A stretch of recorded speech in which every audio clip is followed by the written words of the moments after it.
For the purposes of announcements, does any individual seek recognition? Secretary Gatto, you're recognized.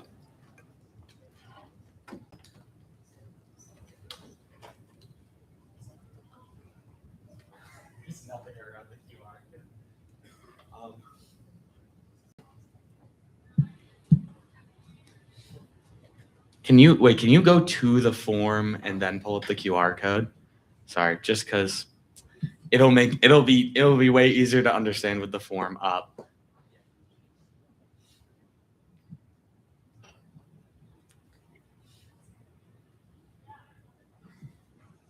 Yep. Oh yeah. So just sharing with you guys a little form that if you want to come to an Amherst Town Council meeting, the next one is April 27th, and I'm trying to get some people to speak kind of on behalf of the SGA during their public comment period. But I need to know what you're going to want to say if you want to do that and be a part of it, because it's not a place to share like your personal exact opinions and stuff. We're kind of speaking as a body. That's why I need to review it.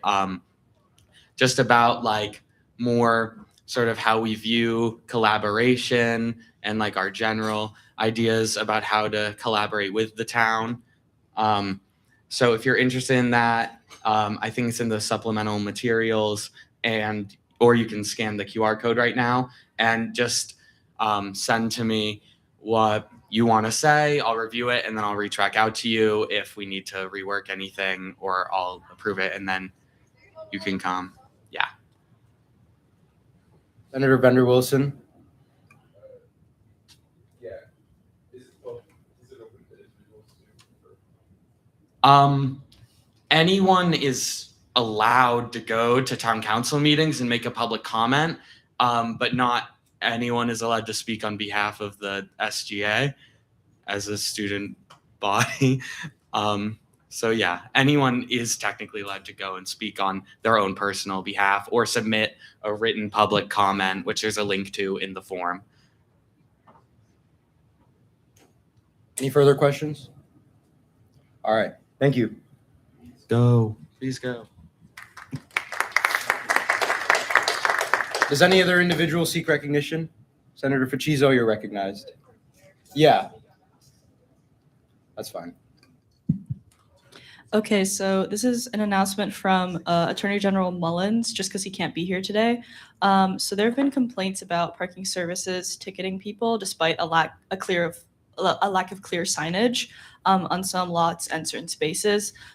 He's planning on meeting with parking services to get them to put up maybe more signage or sort of change that ticketing system. And he's looking for testimonials from people who have gotten tickets despite a lack of signage. So basically getting ticketed for parking in a space, even though there's no sign telling you not to park in that space or in that lot. And if you have, anything you want to talk about regarding that, you can email him. And yeah, that's it. Thank you. Does any other individual seek recognition? Chair Onyeka, you're recognized.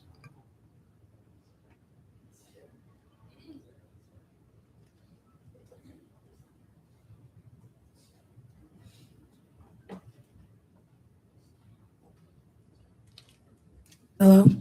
Hey guys, so next week starting this Saturday, there is a thing called Soul Fest. Basically every year the cultural orgs host this week long of events. The first event will be a 3v3 in the Southwest basketball courts, but if you check on any Instagram, UMass BSU, I'll just plug that one because that's my org. But there's a bunch of events happening throughout the week, so if y'all want to get that ESO event that we all need, please show up to anything. I think the best one for all of y'all show up to is next Saturday, the 25th. There's a cookout right at Lot 33. It's free. There's food, there's music, there's games. I think that's a great place for SGA to show out and show the cultural orgs that we support them and want to see more of the work that we have actually funded through DIA Fund and have been presented to you guys at Senate. So if y'all are free, please let me know, and I would love to see you guys there. Thank you. As a reminder to all senators, voting members of the Senate are required to attend at least 2 events hosted by an ESO before the end of the semester. So please have those submitted on the form, which is attached in the Senate email by May 8th. Does any other individual seek recognition? Chair Dami, you're recognized. Sorry, just another ESO event. But ASA is having Asian American Student Night on Saturday, and it's free of charge. Like, you could just go and watch all the performances. I'll be performing too, so if you guys want to come watch, you guys can. But yeah, another ESO event you guys could go to. Thank you. Does any other individual seek recognition? All right. There being no more announcements, the Associate Speaker will record the starting roll call. Senator Blair. Senator Blair present. Senator Breen. Senator Breen present. Senator Calvo. Senator Calvo present. Senator Chamu. Senator Chamu present. Senator DeRiggi. Senator DeRiggi absent. Chair Dami. Chair Dami present. Senator Dang. Senator Dang present. Senator Faciso. Senator Faciso present. Senator Edicule Espinal. Senator Edicule Espinal present. Senator Hirondani. Senator Hirondani absent. Chair Hood. Chair Hood present. Senator Huang. Senator Huang present. Senator Keel. Senator Keel present. Senator Kennedy. Kennedy absent. Chair Kim. Chair Kim present. Senator Coheisen. Senator Coheisen present. Senator Mari. Senator Mari present. Senator Martos. Martos absent. Chair Mello. Chair Mello present. Senator Nalivo. Senator Nalivo absent. Senator Ng. Senator Ng present. Chair Nyeka. Chair Nyeka present. Senator Meshwar Patel. Senator Meshwar Patel absent. Senator Rahi Patel. Senator Rahi Patel present. Senator Reeb. Senator Reeb present. Senator Rogers. Senator Rogers present. Senator Schuette. Senator Schuette absent. Senator Siegel. Siegel present. Senator Sun. Sun present. Chair Seversky. Chair Seversky present. Senator Tajwani. Senator Tajwani absent. Senator Tick. Senator Tick absent. Chair Trong. Chair Trong present. Senator Volatka. Senator Volatka present. Senator Valencia Gallego. Senator Valencia Gallego present. Senator Vender Wilson. Vender Wilson present. Senator Verma. Senator Verma absent. Senator Walker Hoover. Senator Walker Hoover present. Senator Wu. Senator Wu present.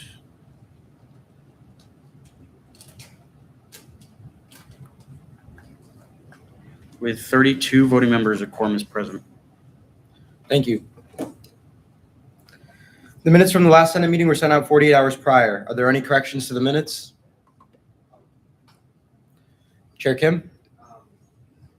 Motion to adjust the minutes so that Monica Kane and Morgan Kim are listed as separate people because currently they're both MK. All right, the question is on the adoption of the motion to amend the minutes of the last Senate meeting. Can you repeat the amendment, please? Change instances of MK in the minutes so there's a differentiation between Morgan Kim and Monica Kane. All right. All those in favor of the amendment? Yeah. All those in favor of the amendment, say aye. Those opposed, say no. Those abstaining, say abstain. All right, the ayes have it, and the amendment to the minutes will be adopted and reflected accordingly. Chair Kim, another correction? Motion to, in part 5 during the speaker election to change, change Michael Flanagan with an A to Michael Flanagan with an E. All right. Is there a second on the motion to amend the minutes? All those in favor of amending the minutes of the last Senate meeting to reflect the correct spelling of Michael Flanagan, say aye. Those opposed, say no. Those abstaining, say abstain. The ayes have it, and the motion is adopted. Are there any further corrections to the minutes? There being no further corrections, the motion is called, and the question is on the approval of the minutes as amended of the last Senate meeting. Those in favor, say aye. Those opposed, say no. Those abstaining, say abstain. In the opinion of the chair, the ayes have it. The minutes stand approved as amended, and the amendments will be reflected as soon as possible. Moving on, the Senate will stand in recess and the Committee of the Whole shall be in session to discuss the Bright Act pursuant to Title II, Chapter 31, Section 9, subsections 1 and 5. When the Committee of the Whole is called into session, parliamentary procedure is suspended and the Senate may not take any official votes or actions. I would now like to invite up Deputy Chancellor for Operational and Organizational Strategies and Senior Vice Provost for Academic Affairs, Dr. Tillman Wolf.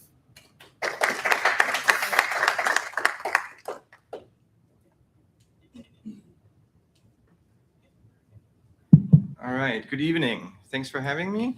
Can you go into presentation mode with that?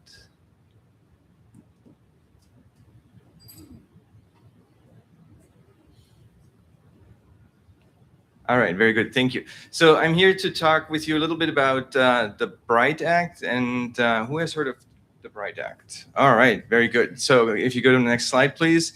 So this is legislation that's in front of the House and Senate in Massachusetts, and it has passed both chambers, but there's some differences, so they're still hashing it out. So it has not officially passed yet, but we're all very hopeful. Everything we've heard was, in general, positive about this legislation. And this is particularly exciting to us here at UMass Amherst because it would present a significant influx of capital money. So capital money is what we use to build buildings, do major renovations, and improvements to our campus infrastructure.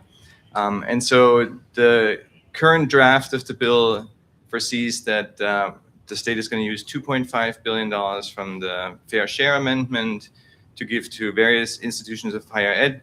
UMass system is slated to get $1.25 billion, and then the president's office somehow will distribute that to the various campuses. We're hopeful that we will get something in the range of 6, 7, maybe 800 million. We're always hopeful, but we don't know until it's actually there. And this is over 10 years. So it's not something that comes in one shot, but it'll be given out in steps. And so one of the questions is what we can do with this money so that we can improve our campus. Next slide, please. And there is, having this large amount of funding gives us an opportunity to tackle big projects that normally would be very difficult for our campus. You probably know that we're doing a number of smaller projects every year on campus. We're improving Flint. We're doing, road pavements. We, improve the roofs and so on. So there's always something going on.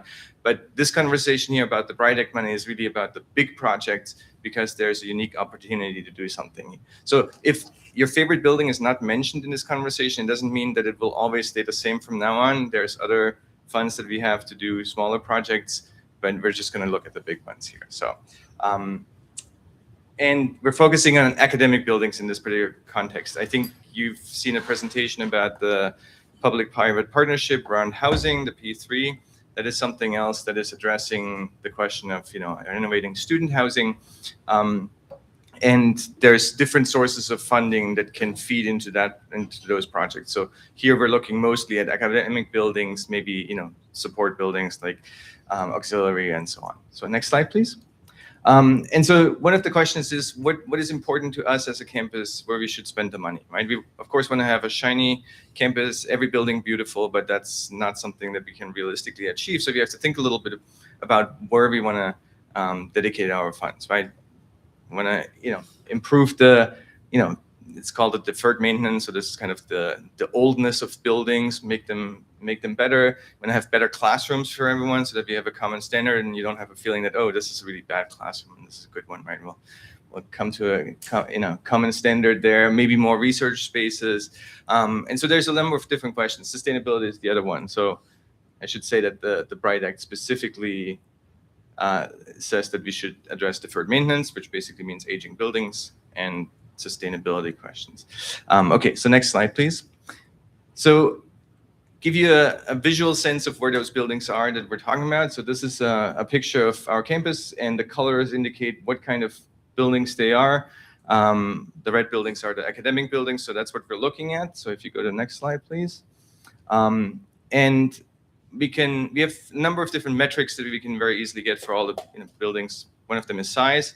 So the size of the red dot here indicates those are the big buildings, right? So that's probably something we should think about. So next slide. This is the amount of deferred maintenance that each building has.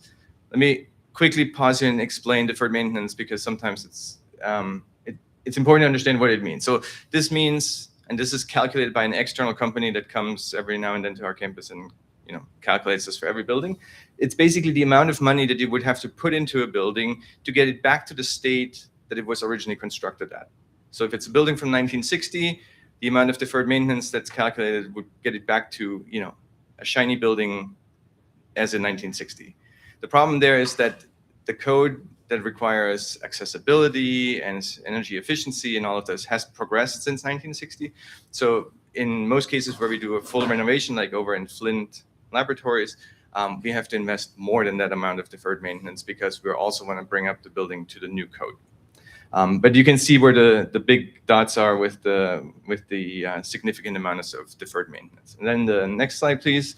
And that's the carbon footprint. So we have roughly 100,000 tons of CO2 emissions from our central heating plant. And if you distribute that to the buildings based on the steam use and electricity use, you can calculate how much each building has. And what you'll see there, it's either the big buildings or the lab buildings. The reason the lab buildings have a larger carbon footprint than others is that the fume hoods pull a lot of air through to keep the environment safe and evacuate fumes. But that also means it brings in a lot of fresh air. And so on a cold winter day, when you bring in new fresh air, you have to heat it up. And so that's where you lose some energy. And that's why they have a bigger carbon footprint. Okay, so next slide. So if we don't want to talk about all 300 buildings that we have on our campus, what we can do is we can look at the big projects. And so those I have chosen to be the ones that are buildings that are larger than 50,000 square feet. And they have more than $10 million of deferred maintenance. So they're either big or they have a lot of need to renovate or both. And so then you come up with these 20 buildings there that I've shown in purple. And then we can think about what do we want to do with them, right? We can leave them as they are. We can demo and replace them. We can renovate them. Or we can just build new buildings and ignore them. I mean, there's a number of different options. And to look at these options, next slide, please. I've created a spreadsheet that allows you and me, anyone who has it, to choose your own adventure. So basically, it lists the main projects that or the main buildings that we have, and then in that little green area, it's a pull-down menu for each of the boxes. You can choose what you want to do with the building. Nothing, demo it, replace it, whatever you want. And then based on some rough estimates of cost from recent projects that we've done on campus, we can estimate how much it's going to cost to do that action that you've chosen. This is a very rough calculation. Obviously, there's a lot of details there that need to be considered if you really go that. But it lets you very quickly see what the options are that we can do with $600–700 million, right? And the spreadsheet also then calculates kind of a score sheet that says, how much new space do you have, or newish looking space?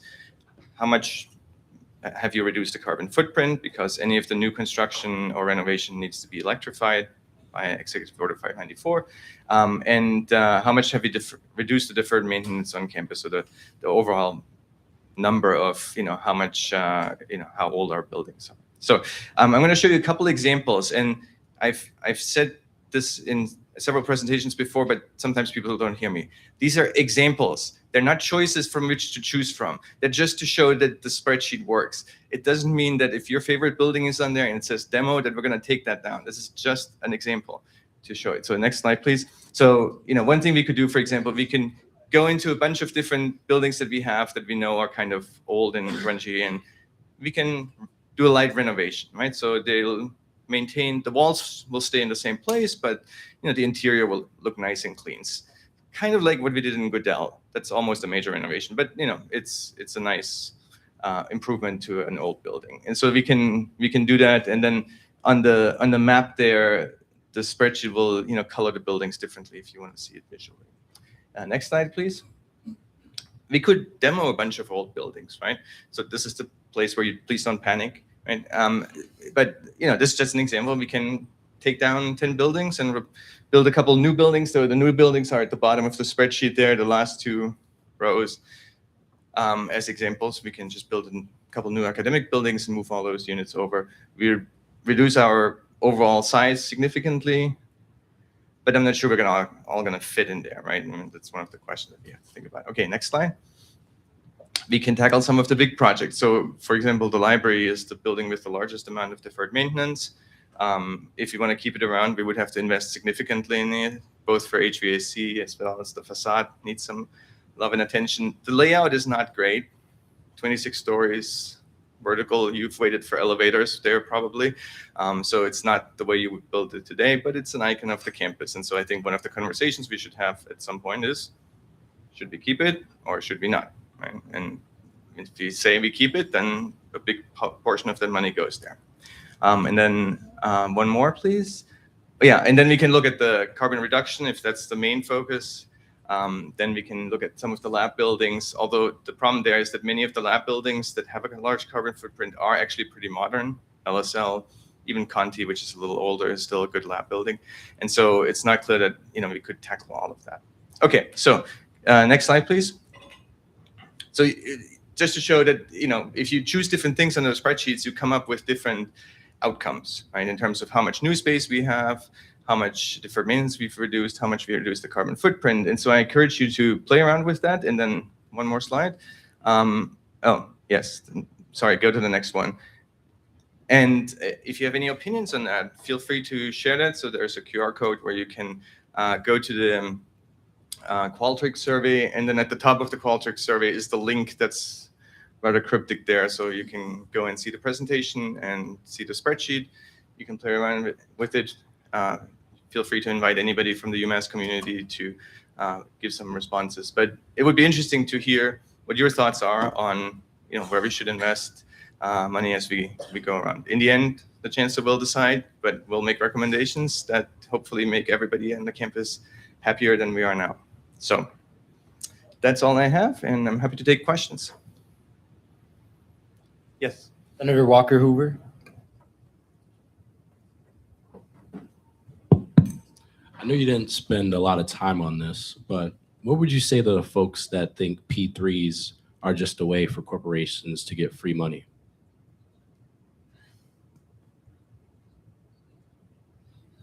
You mean free money because they operate the housing, and then the funding from the housing, from the students who live in the housing, goes to those entities? Well, from my perspective or my understanding, they give you a loan to build something, and then the school or university pays them back, and that money is untaxed for 5 to 10 years or however long the contract is.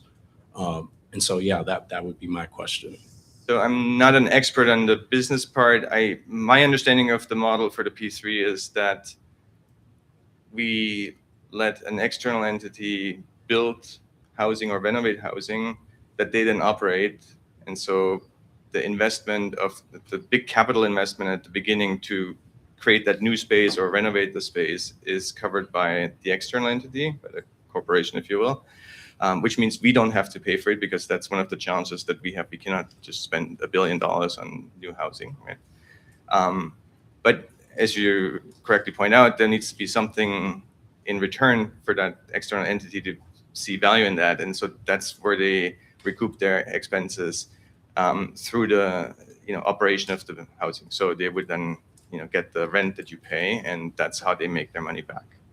There are some details there that may be related to taxes or the cost of construction that I'm not sure I can figure it out. But the big benefit to us as the university is that we can get new, improved housing quickly without having to hand over a large amount of money that we would normally do if we were to build it ourselves. Thank you. Chair Mello, go ahead.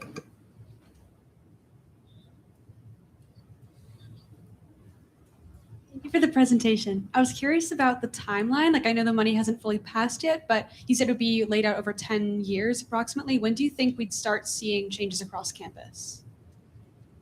Yes, so let me just say to you, you always see changes across campus. So even though we haven't had that money, there's new buildings here and there and renovation. So that's exciting.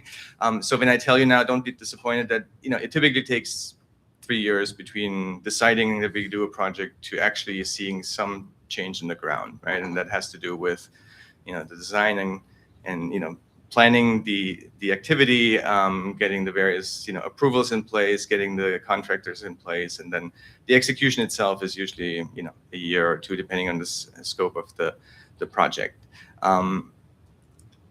With the 10 years of the money coming in, I wouldn't worry too much about it because we have a little bit of flexibility where we can maybe take on a credit for some time to, against future money that we get from the state. So that shouldn't be the reason why we wait. It's more like that we need to decide on what to do, make sure people are out of Bartlett before we take it down. That one will be demoed. That's my goal before I retire. And then we can, figure out what to do there. So it will be a few years, but then it will be a decade of projects that will continue going on just like we have now with computer science, engineering, SPHHS, Flint, and so on. So hopefully when you come back after a few years as an alumnus, you will see a beautiful campus that's even better. Chair Onyeka, go ahead.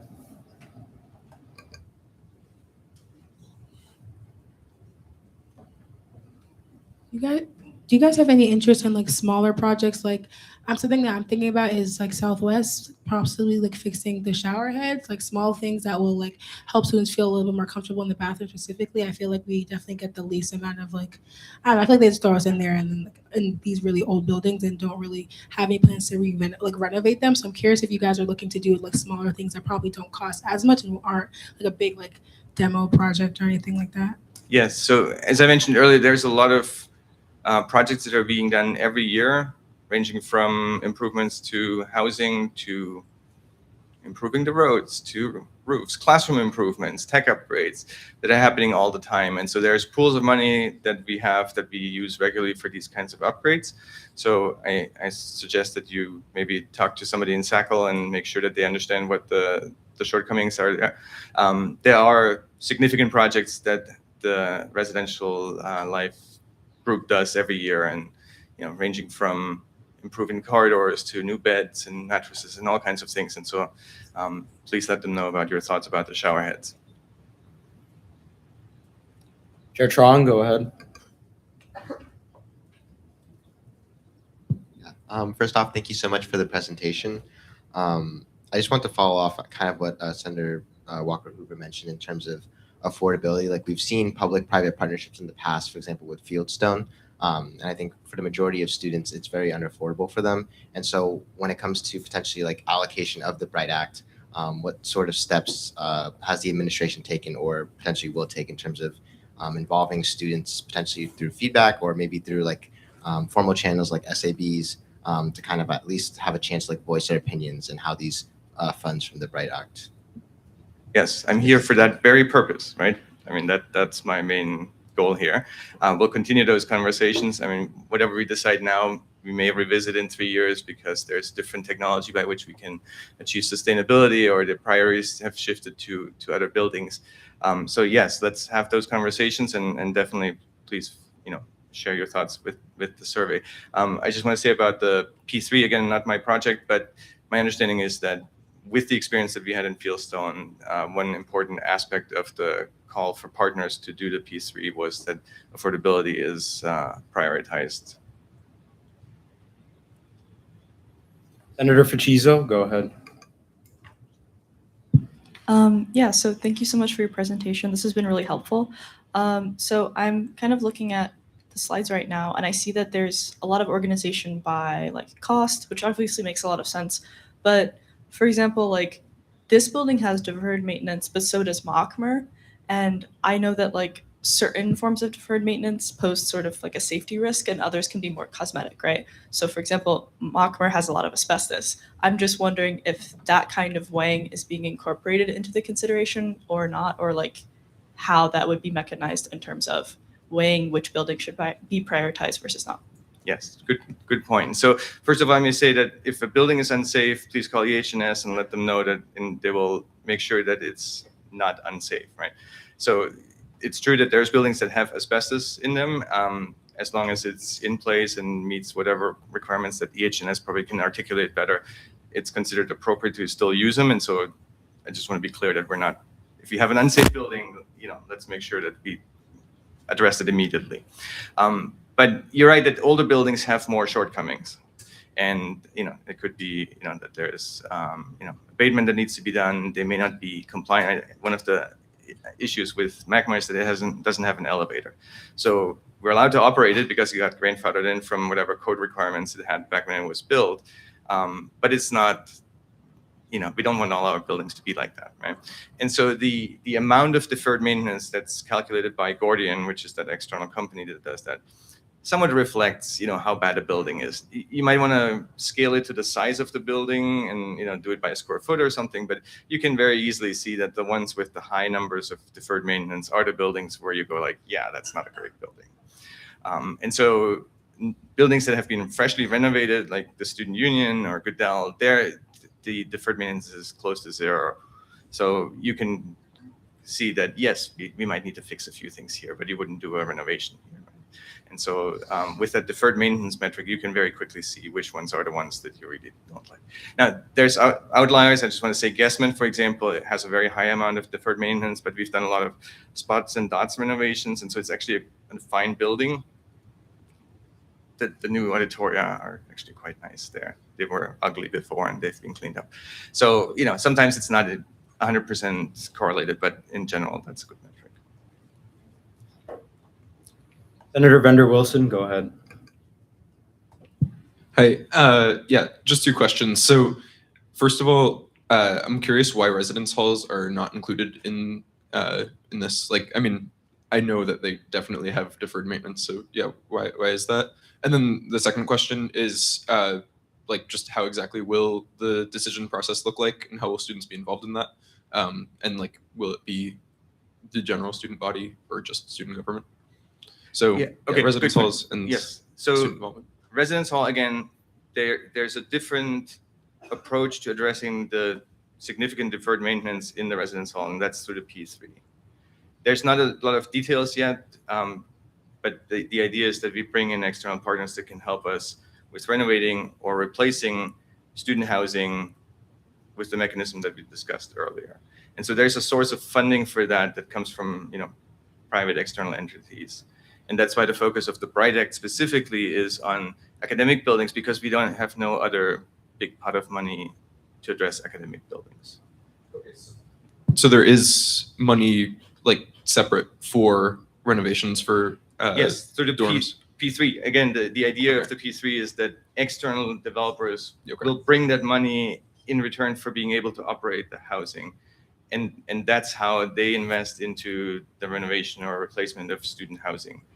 And so you will, or maybe your friend who will go to it later, will see new housing. They'll have new, nice low deferred maintenance and dorm rooms because that external entity is doing that. So in the future, the dorms would be like, if they're renovated, they would be operated by an external company? Part of those, yes. Okay. I mean, it depends on which ones they do it. Probably not Honors College because that's new, but that's the approach, right? Okay. Because one thing I wanted to emphasize here is $600 million sounds like a lot of money. It allows us to do 10 small projects or maybe 2 or 3 big building projects. It will not be enough money to give us an entirely new campus.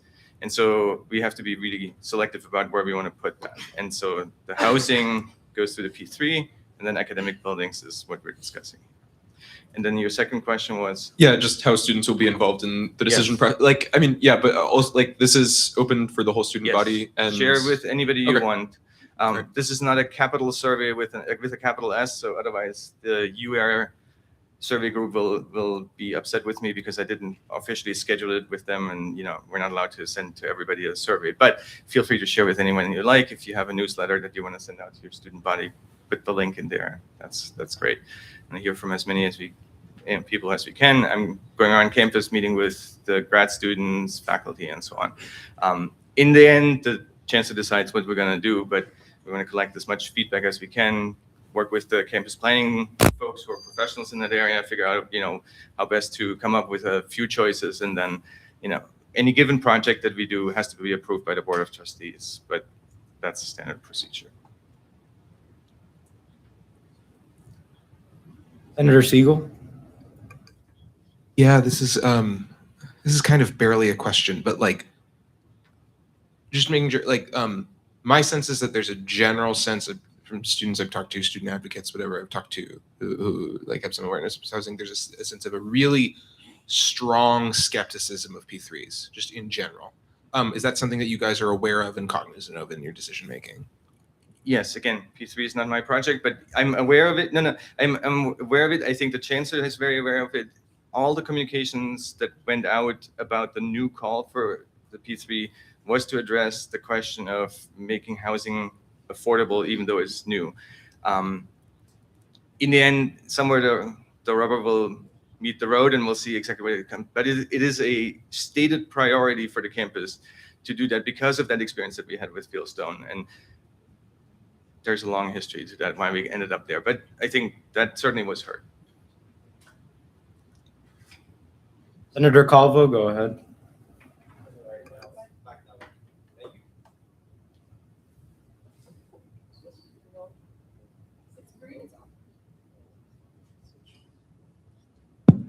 Hello. Yeah, thank you for the presentation. I would like to ask if maybe you could tell us if you know what the buildings with like the highest priority are for maybe like major renovations / just straight up demolition. Would you happen to know what those are?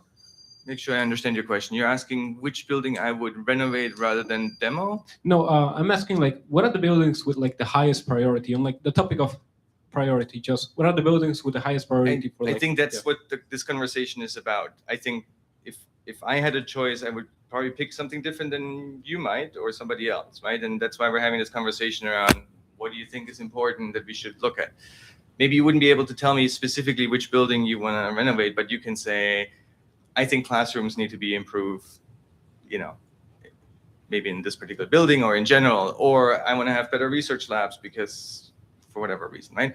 I think those are the conversations we're having. We're going to mash that all together and come up with a plan that then will be specific about what building are we going to do what with, right? Are we going to demo it? Are we going to renovate it? Some of those decisions will listen carefully to what campus planning says because they may also have some input on, oh, this one is not worth renovating. So for example, Macmar, just as an example, is probably not a building that I would want to do a gut renovation in because it has very low floor to ceiling height. And even if you renovate it nicely, like we did with Goodell, it still feels kind of like not the shape and size that you would want.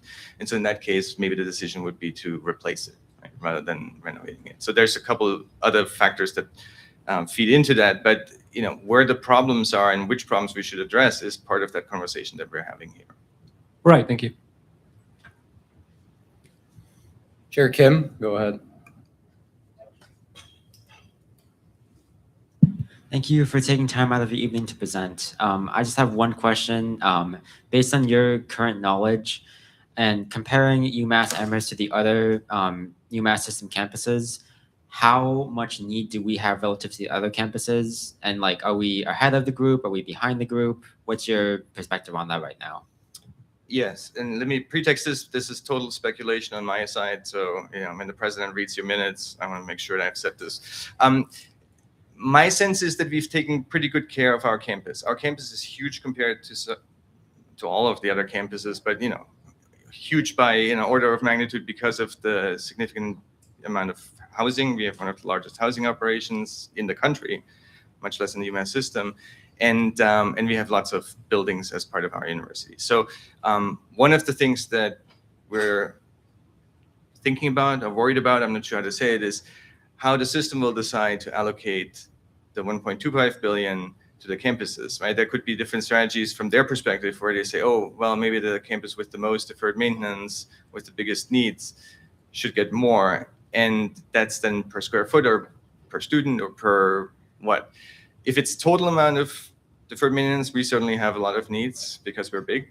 But if it's per square foot, then we don't look so good because we actually took care of our campus and we've done lots of projects to improve it. And there's other campuses that might have struggled doing that in the past. And so then they have higher numbers. So I don't know how they're going to do it, but you know, we try to argue our case of why it's worthwhile investing in the flagship, and you know, the other campuses will do the same, and we'll see what the president decides. Are there any further questions? Bless you. All right. Thank you.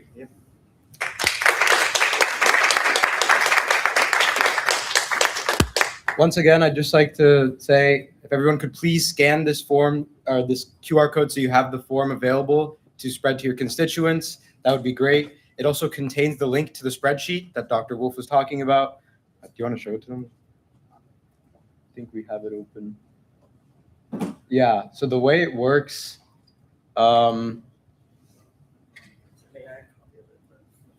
yeah, sure. Yeah, so the spreadsheet works particularly well if you do it in the Excel app rather than the browser, because then you can use the ArcGIS plugin that will then show you the map and color the buildings differently based on what you choose. But if you click on one of those green fields there, on the right, there's a pull down. Okay, never mind. So if you go into any of those green cells on the right side, there's a pull down that gives you the options, and you can go off and try out different things. Yeah, and it'll give you like the numbers for everything, like Dr. Wolf said. So again, you can access that through the QR code. So everyone, please scan that so that you have it saved on your devices.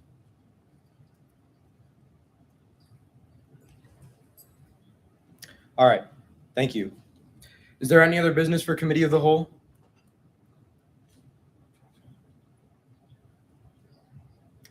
All right.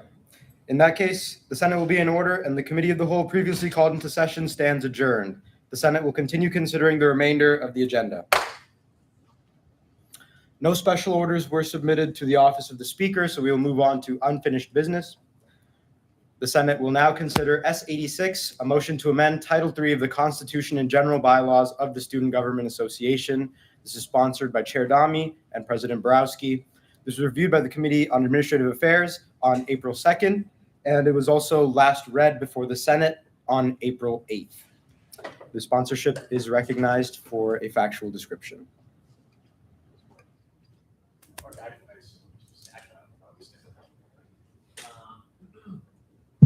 Do I make a description again of like all of Title III, or because I think we have a couple amendments on the floor?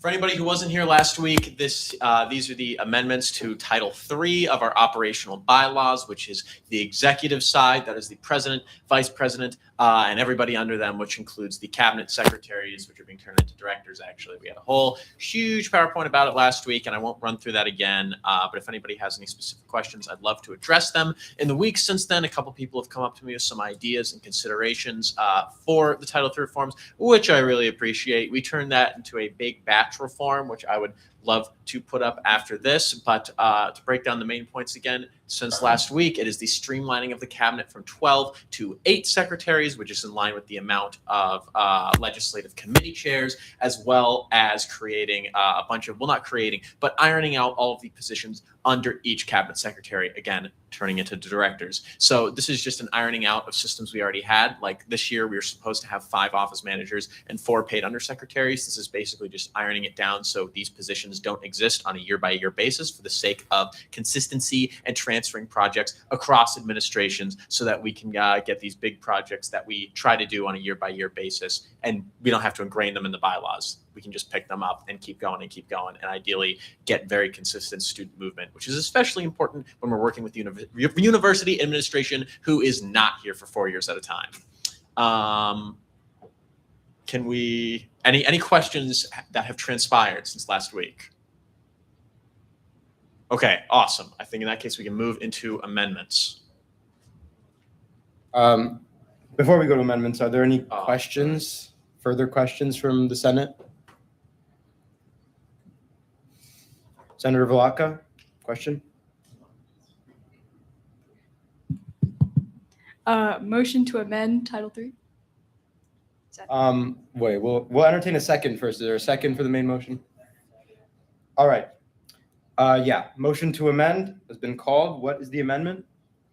Do you want to yield to me on that one?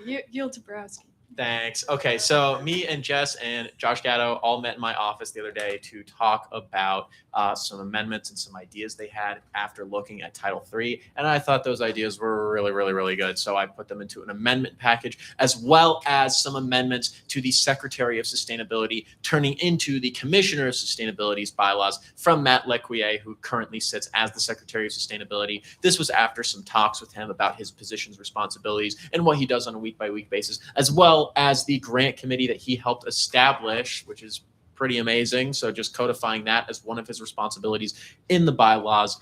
Those are the biggest changes. I sent them to the speaker's office already, but I can break down the three main ones. First is renaming so it went from Secretary of External Affairs to Director of Community and Government Relations, and now it's going back to Director of External Affairs, and that is because there's a general consensus that that sounded cooler and was just an easier name, which I agree with. Yeah, also that.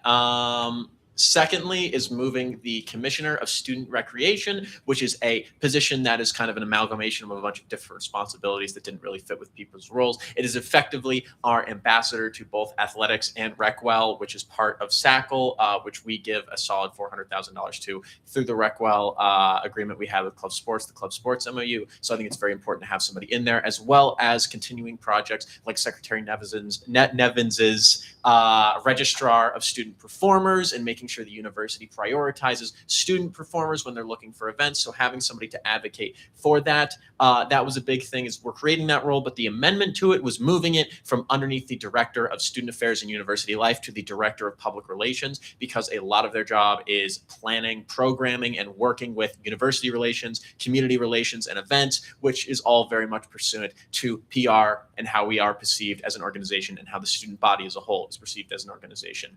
Third major change was the aforementioned sustainability bylaws, which was just adding in the new ones for the grant committee that was established this year. Other than that, that is all in this package up here. We are welcome to read it if we want, but it's literally, it's everything I just said. I think it actually might be less words than it took to explain it to you. Is there a second for the amendment? Are there any questions about the amendments? All right. Does the sponsorship accept the motion to amend? Yeah. All right. Then the amendment will be reflected in the motions packet. We've put this document with the new amendments in supplemental materials. Can you guys all see it? Okay, great. Oh, wait, the last thing I forgot to mention was I added to the therefore statements that this only comes into effect on June 1st, so that 4 secretaries don't get fired immediately. Also, because this is creating jobs that we haven't hired for yet. So June 1st, if you guys don't know, is when the next administration takes over. So just making sure that everybody can complete the terms they were hired to complete before a new one begins. Other than that, do we have any other motions to amend? Senator Walker Hoover, motion or question? Sure, go ahead.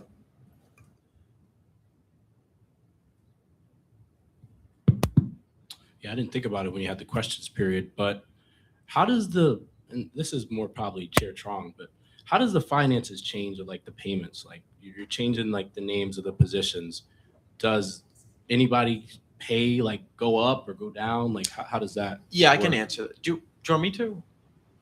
Okay, so well, in terms of how pay is changing, we are still keeping, so all of the directors, which previously it was AG, Secretary of the Registry, and Secretary of Finance, were paid at 15, and the rest were paid at 12.5. Because we're shrinking it from 12 to 8, everybody is going up to 15. Well, the 8 that are remaining are going up to 15, and other than that, there are 2 other rates we use in the executive branch, not counting auditors, which currently get 2.5, but we're trying to raise that to 5. We have 8 hours a week for positions like the treasurer.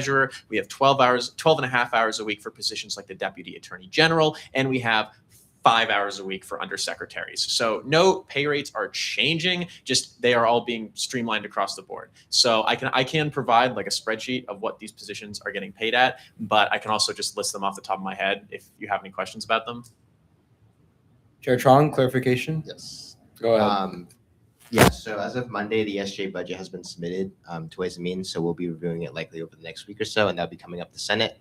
And basically, very briefly, After Ways and Means reviews it, President will give a presentation on their end. Ways and Means will give a presentation immediately preceding it with the recommendations, and then Senate will have the final say on like recommendations, like hours, any sort of amendments.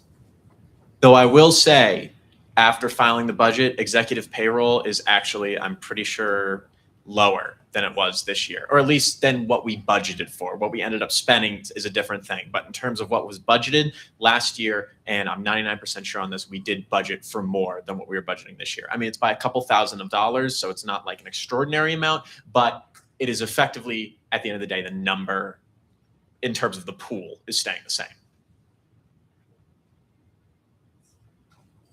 Are there any more motions on the floor? Chair Trong? Motion to adjourn, I withdraw my motion. Motion to amend Title 3, Chapter 12, Section 1, 1.7 and 1.8 to strike any mention of RSO or RSG and just replace that with ESO. Again, Chapter 12, Section 1, bullet point 7 and 8. Yes. Bullet point 7 and 8. Anything within bullet point 7 and 8, RSO or RSG, amending that to say ESO. Yeah, that was a mistake on my end. I should have done ESO. Is there a second for the amendment? Are there any questions about the amendment? Does the sponsorship accept the amendment? Yeah. All right, then it will be reflected. Awesome. Are there any other motions on the floor? Does there exist a need for debate on S86? With no indication of a need for debate, the motion is called and the question is on the passage of S86, a motion to amend Title III of the Constitution and General Bylaws of the Student Government Association. Those in favor say aye. Aye. Those opposed say no.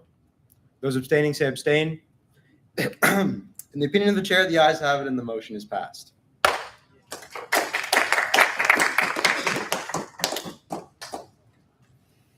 That concludes our unfinished business for this meeting. We will now move on to new business. The Senate will now consider S87, a motion to amend Title II of the Constitution and General Bylaws of the Student Government Association, sponsored by Chair Dami. This motion was reviewed by the Committee on Administrative Affairs on April 13th and was reported favorably. The sponsorship is recognized for a factual description. Yield to me? Okay. So rather than reading through the whole thing, we'll just go through and read the parts that are amended. The majority of the changes are just changes to wording to make things a little bit more simple. Also some procedural updates, for example, in that section. Just changing it so right. So in this section for ratifying the fall election, it said that the president is supposed to do that. Yeah. Can we get for minutes which section you're saying this section? Oh yeah, sure. Okay.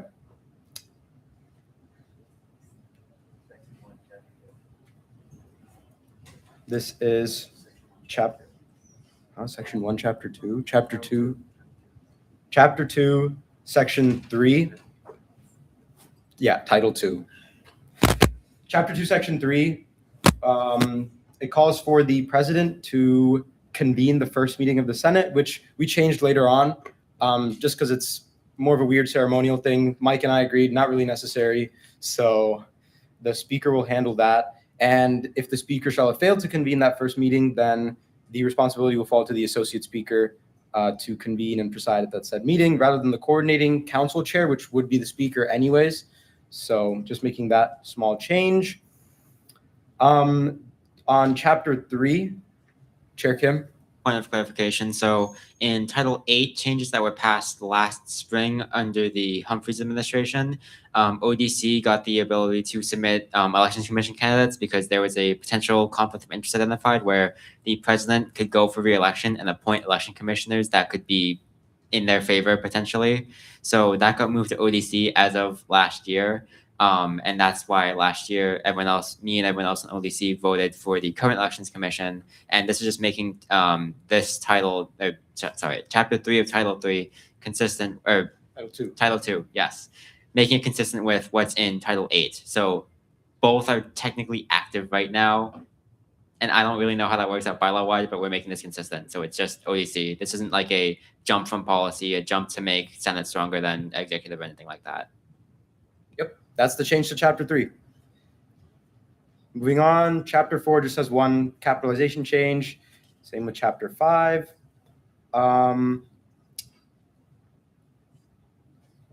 Right, and the president is no longer handling the election of the chancellor of elections, so that section has been struck out of chapter 5 as well. Chapter 6 goes over the term of Senate offices and vacancies. That's just a couple grammatical changes. Chapter 7, also just wording changes basically. There are a few changes. Okay, actually chapter 7 does have a little bit of substantive change in it with regards to excused absences for Senate. We've just added a little bit more flexibility in the wording. Family illness was changed to family matters so that any sort of family issue can be used to justify an excuse from Senate. Additionally, we've also just given the flexibility for the associate speaker to deem an excuse acceptable. So in extenuating circumstances that aren't covered under the other 6, there can still be a case made to the associate speaker to provide for an excused absence. Also, a couple of changes to the way that senators are resigned. We've made it so that even after resignation, you can submit an excuse with the same 7-day grace period that's granted for the first 2 absences, so that your resignation basically is delayed 7 days to give you a chance to provide an excuse for your 3rd absence. Otherwise, the process continues as always. If you are resigned, you still have the right to appeal before Senate to have your last absence struck from the record, and so you'd be sitting at 2 unexcused absences. Chapter 8 on constituent communication. It involved community outreach events hosted by Outreach and Development, as well as events hosted by groups of senators just held at publicly accessible locations. We've consolidated that responsibility just to ODC, given that they are the committee that specializes in constituent communication, so they will be in charge of running those community outreach events in coordination with the Secretary of PR and Marketing. And so just striking the senator-run outreach events to be simply coordinated by ODC. Expulsion legislative officers is the same. Chapter 10 was struck. That's the part where the president convenes the first meeting and then kind of just does some random ceremonial stuff. Doesn't really matter, kind of just gets in the way of things. So the speaker will convene the first meeting of the Senate as normal. There weren't any changes made to the election process for the speaker and associate speaker, just clarifying some language on who's supposed to be taking record of that. No major changes to the speaker and associate speaker. Just clarifying who gets the agenda, stuff like that. Basically, updating it to match our current practices. Another substantive change is in Chapter 13, where we introduced the position of campus historian. Basically, this is a position that will be assistant to the associate speaker, similar to clerk and records officer. They'll go through the same hiring process of being reviewed by the Administrative Affairs and then confirmed by Senate. This position is responsible for compiling historical records of significant events within the SGA, as well as campus collaborations. They will work in collaboration with the SGA advisor and the Massachusetts Daily Collegian to track these records. And they will coordinate as well with the Secretary of PR, Chair of ODC, and the library's Special Collections and University Archives Research Center. And just clarifying the terms of the campus historian in the later sections. But like the other assistant positions, it doesn't have to be appointed. Like clerk, like records officer, the responsibility will fall under associate speaker, and the associate speaker has the power to then delegate that position, that responsibility to a lower position. Chair Trong, clarification? Go ahead. Yeah, so briefly, one of the reasons behind when discussing this with the speaker and associate speaker was, for example, we've had, I think 2 or 3 years ago, there was a significant protest, and that was considered, a significant event. And so part of that would be like, for those significant events, we'd be preserving that the points must be in a non-partial manner, alongside with like SGA significant events. So that way, when we're looking back on things, for example, like bylaw reforms, like 5 years down the line, there's context in terms of why like we're doing this, why resolutions were made, X, Y, Z type of thing in non-partial manner. Chair Mello, further clarification? For this chapter, should references to Secretary of PR be changed to Director now that Title III is passed? Yeah. So because Title III passed and we're first reading this, we'll have friendly amended whatever before we vote on it next week to reflect anything. So in the next week, we'll make sure to reflect all those changes. Senator Walker Hoover? I'm not sure if it's the time, but I believe I have a couple amendments. Sure. I'll finish my reading and then we'll take amendments. Thanks. No major changes to Chapter 14, just updating a few procedural things. Speech during debate won't be less than 1 minute, and the upper time limit is just whatever is decided by the speaker. We've specified causes for expulsion from the chamber in Chapter 15, which would just be repeatedly violating Senate procedure as established in the previous chapter, violating the SGA Code of Conduct, or failing to comply with commands of the acting chair. No changes to Chapter 16. No, Chapter 17 was updated just to reflect our current agenda order, which has officer reports at the end rather than at the beginning. No changes to Chapter 18. No changes to Chapter 19 either, other than just wording changes. No changes to Chapter 20 either. Chapter 21, we had already amended previously. That was where we introduced friendly amendments. So no changes to that chapter in this current bill. Chapter 21, sorry. Chapter 21, we had already voted on prior, and so there's no changes in this current iteration. Oh, yeah, the SGA budget, we clarified that it falls under special orders. No changes to Chapter 21. No changes to Chapter 22. No changes to Chapter 23. No substantive changes. There's wording changes all throughout, grammatical changes, like we changed chairperson to just chair to shorten it.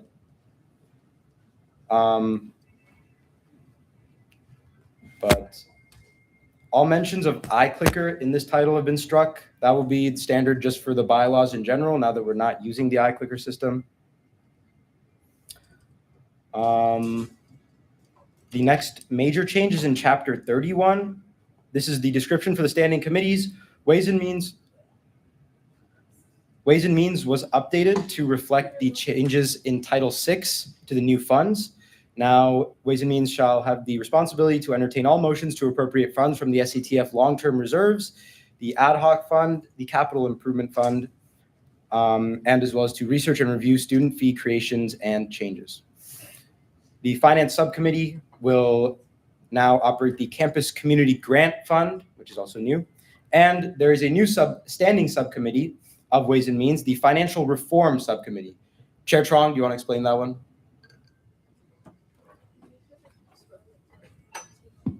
Yeah, so early this spring, we created the Financial Policy Reform Subcommittee, which has been shortened to Financial Reform Subcommittee.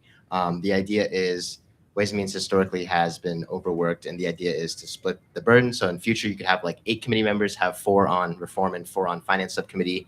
So that way you don't have like the same 8 people responsible for everything. It's also supposed to codify like a place where RSOs, ESOs, agencies, and students can go. If there's some sort of financial reform going, they can go to that subcommittee and they'll know that that is the place where all the reforms will be brought to first. Any sort of working groups, newsletters, etc. Grant outreach, that's another thing we're trying to do, is get more grants out there for RSO supports and coordinate with Source and SACO, as well as work with organizations such as SEPA and SACO Finance to research better financial practices. and overall just general workload improvements. So.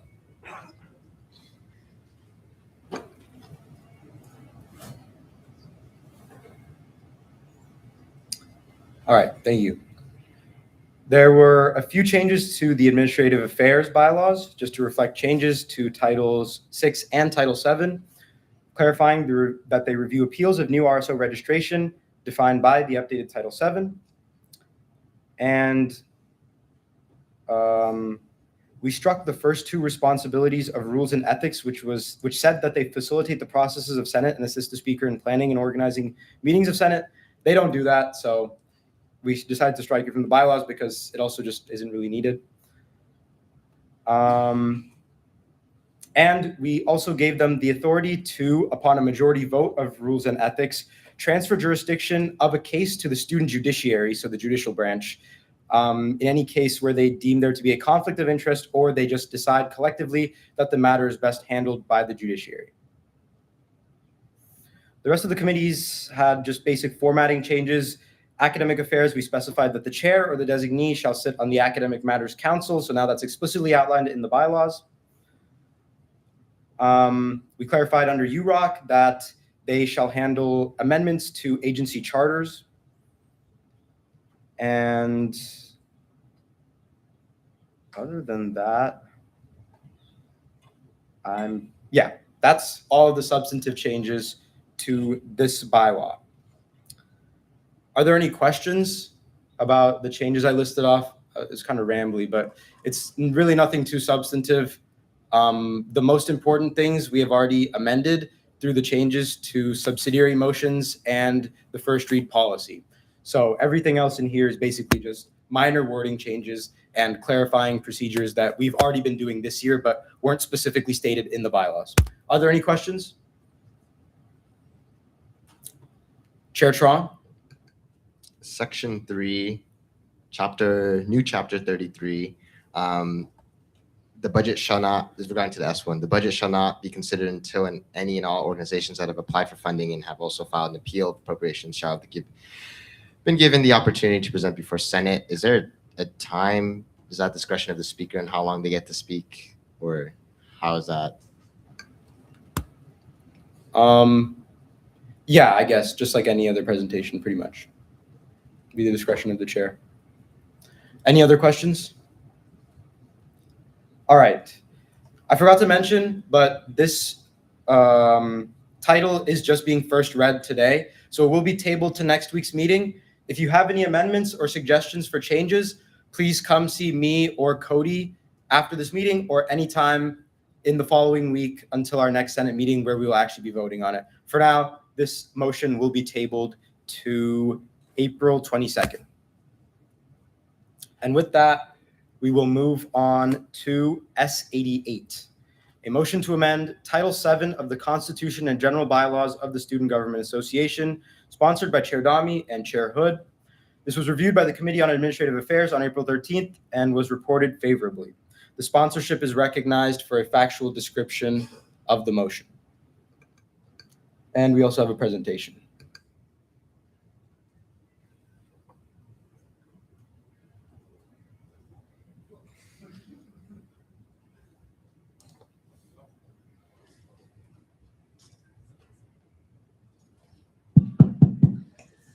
The day has come, everybody.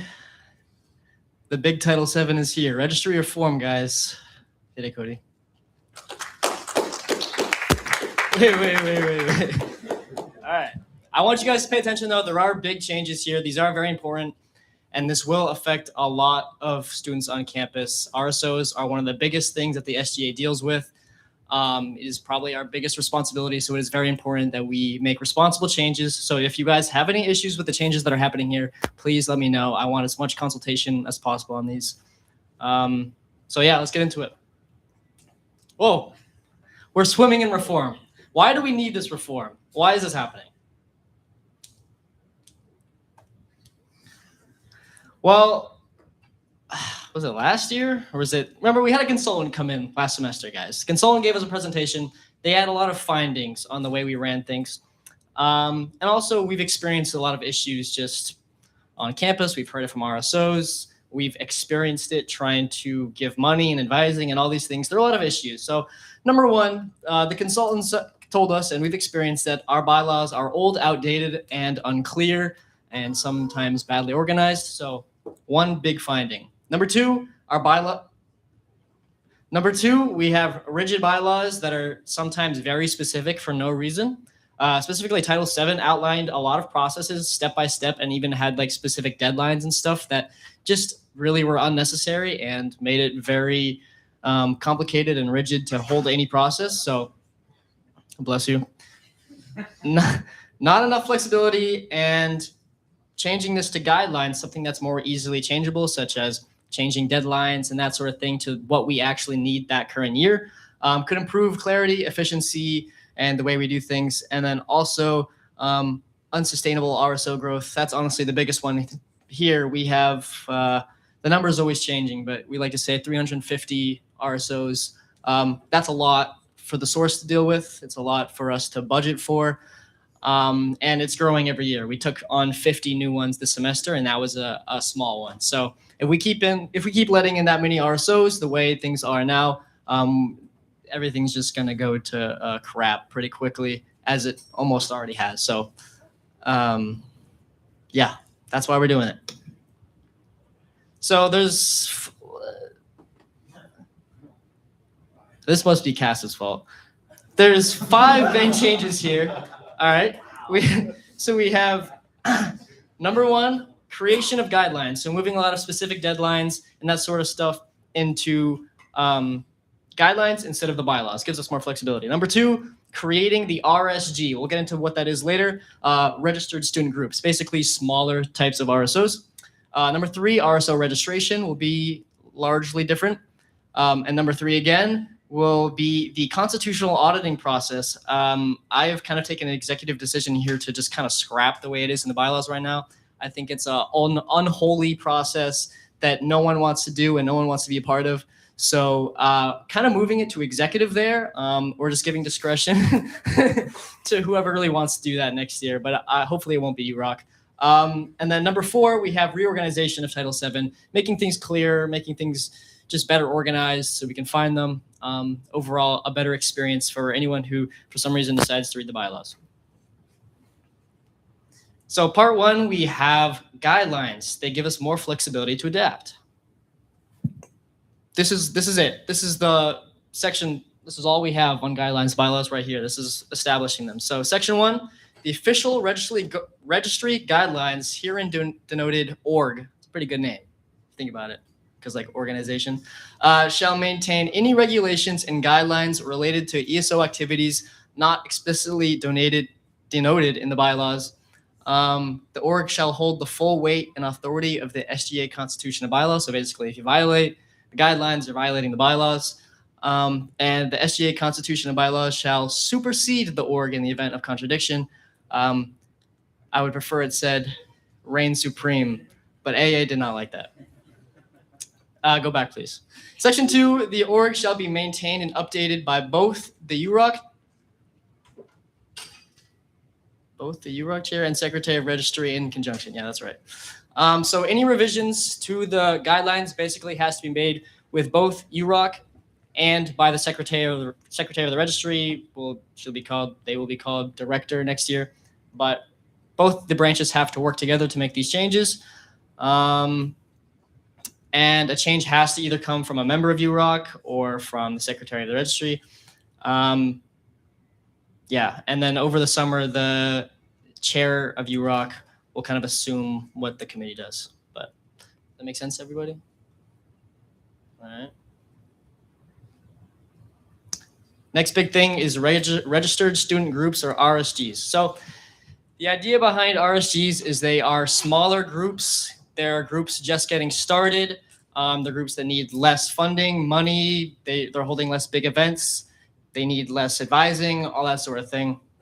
So all new RSO applicants, potential applicants, will start as RSGs. So you can't just apply to become an RSO now unless you have been an RSG for 4 academic semesters. So basically, being an RSG is like a trial run to becoming an RSO.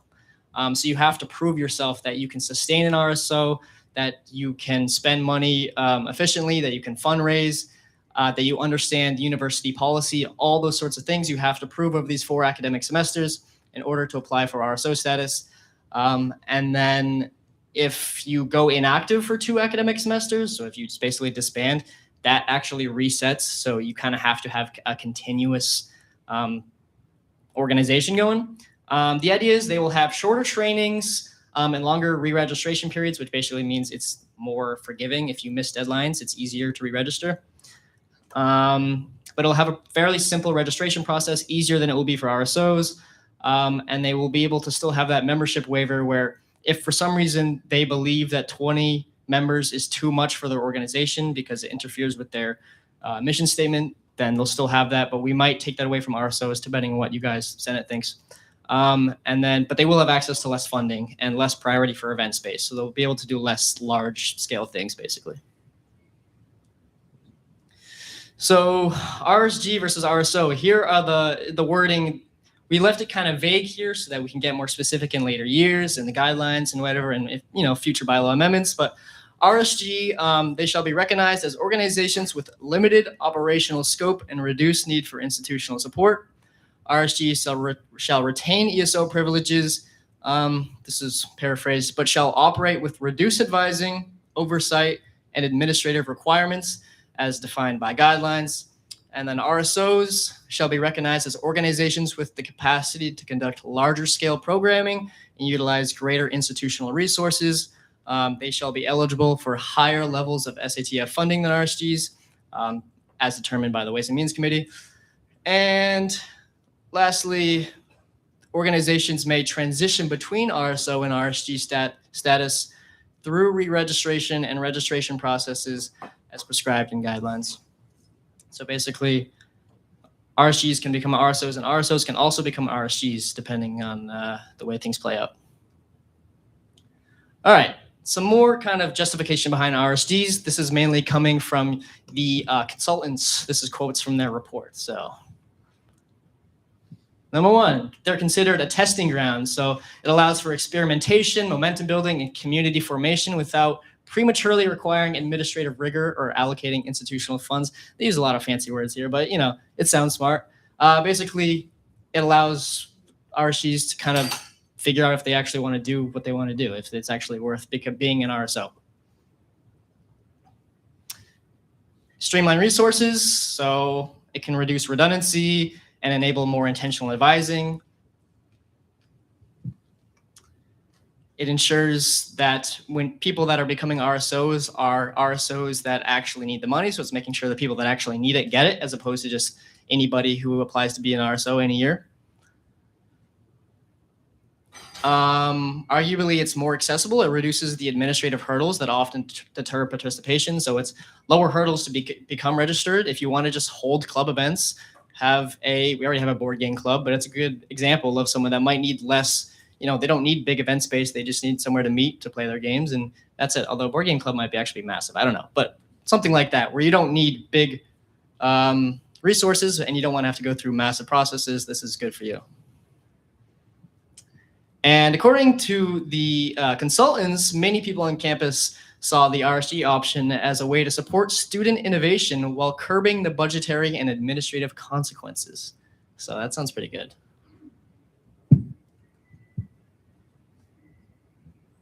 So this is the registration processes. Real quick, just RSG applications. You'll have a preliminary application similar to how our RSO's apps work now. UROC will give you feedback, but they can limit the number we're taking depending on the guidelines. So this year it was 70, but it'll probably be less next year. It's probably going to keep getting less the more we have. There will then be a final application where the director of the registry will make the final decisions. It'll be simple procedural. You need a constitution, member requirements. That's about it. You're done. Subject to change, of course, per guidelines. RSO applications are a little bit more complicated. Obviously, you must be an RSG for 4 academic semesters. If you're inactive for 2 consecutive semesters, that resets. You will do a preliminary application, which this time will be looked over by the director of the registry. So it's reverse from RSG applications. Very procedural still. You need constitution, that sort of thing. Once the director approves them, it will move on to the final application, which is a little bit more intensive. You will then need to prove your uniqueness as an RSO, that no RSO exists with the same mission and benefits to campus that you're bringing, that you actually need the RSO resources, prove that you need this extra funding and advising, prove that you have longevity, that you have a long-term plan. You need to prove that you can adhere to university policy. So if you have a bad track record of violating policy, trashing spaces, that sort of thing, you might not get RSO status. And then this will be up to the committee UROC decision. So since it's more of a subjective thing, this will be up to a group of people as opposed to one where they can kind of evaluate whether or not you really need this status. And obviously all of this needs to be done in a viewpoint neutral manner. So it's kind of iffy in here. So the committee needs to be very careful.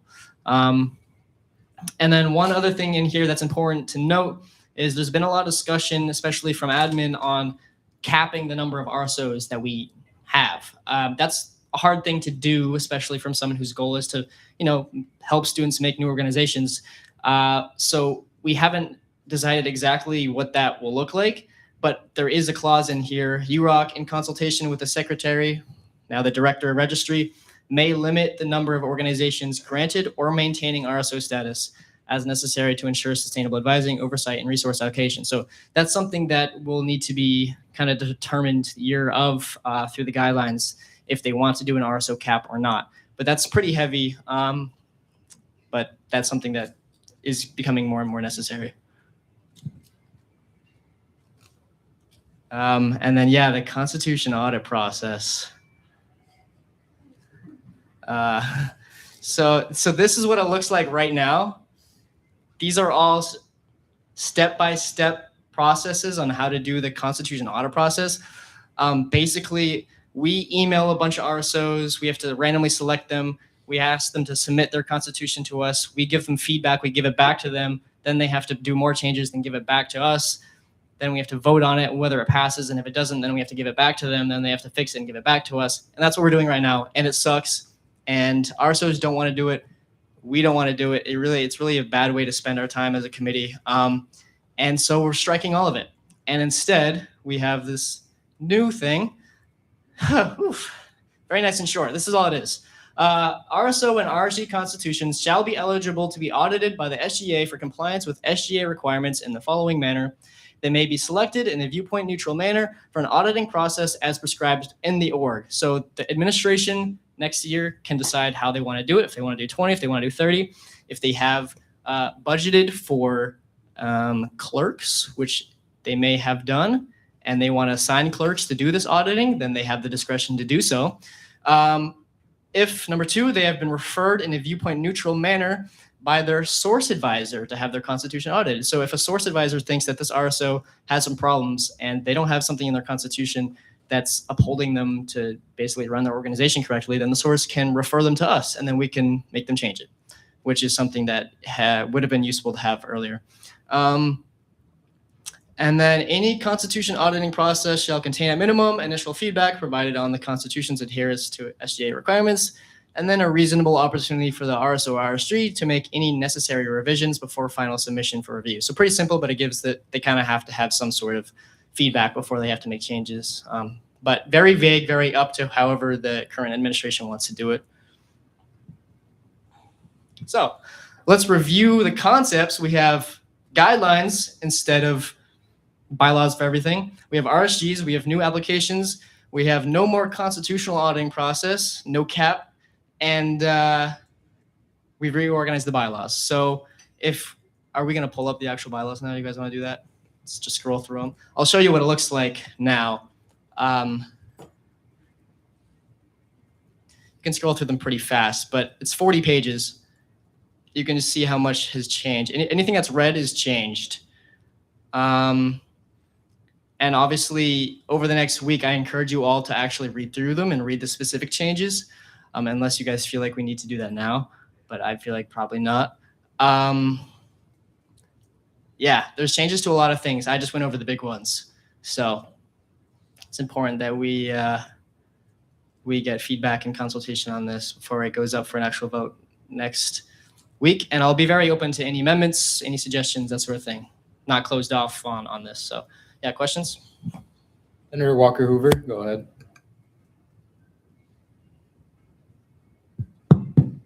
Happy to work with you on amendments because, organizations like mine are very specific where we have a national office that we answer to as well as the source.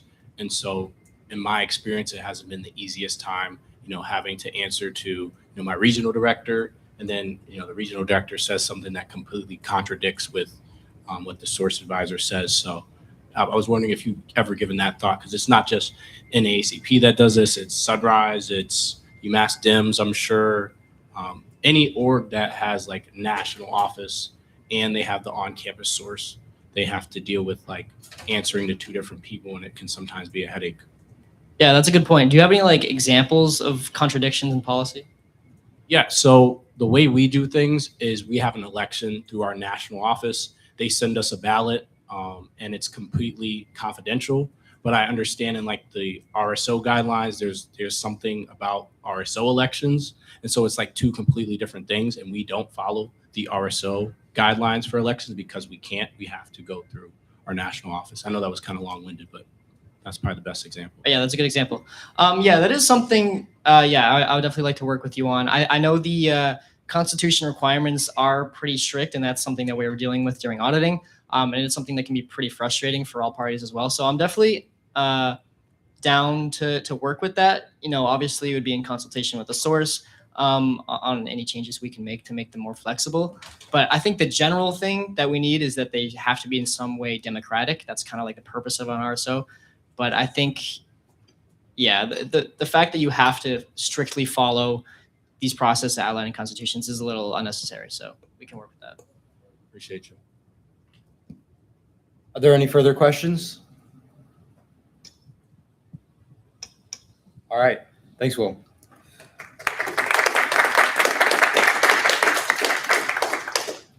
Once again, in accordance with the first read policy, S88 will be tabled until our meeting on April 22nd next week.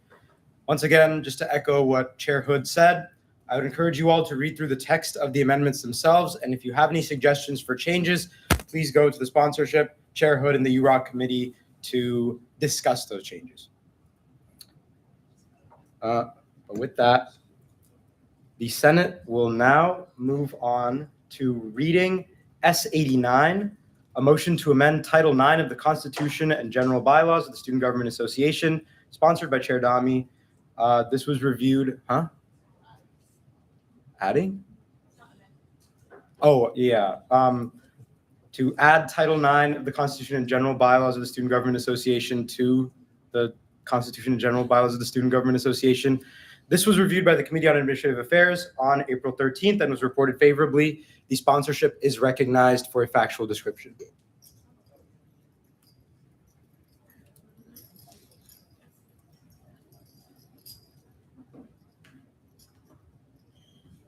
Was there a presentation? No, this is just giving you a jump to the bylaws. Okay. It's on page 167.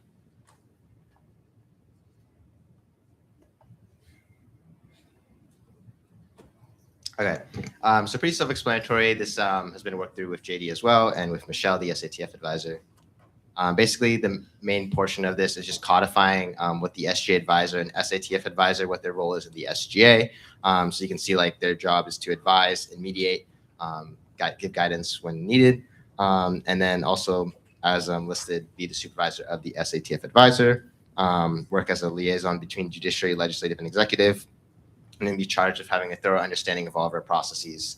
And then in lieu or in conjunction with the SATF advisor, approve all payroll. So the current process for payroll is any leadership, person on payroll, et cetera. You fill out right now your accountability logs.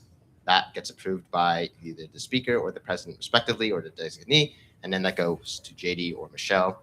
And so a big part of this is adding a clause that if you have not submitted a payroll log, and if it has not been approved by Office of the Speaker, Office of the President, Chief Judiciary, Chief Chancellor of Elections, et cetera, the advisor will not be approving the payroll. And that's just explicitly adding it so they have the authority to do that. And then as well as obviously helping ensure compliance of our bylaws and general constitution. And then the SATF, which is Chapter 2, SATF Advisor. That's just literally, I took that from Michelle's job description resume for her position, and I just like pasted that into the bylaws. So pretty self-explanatory. Any questions?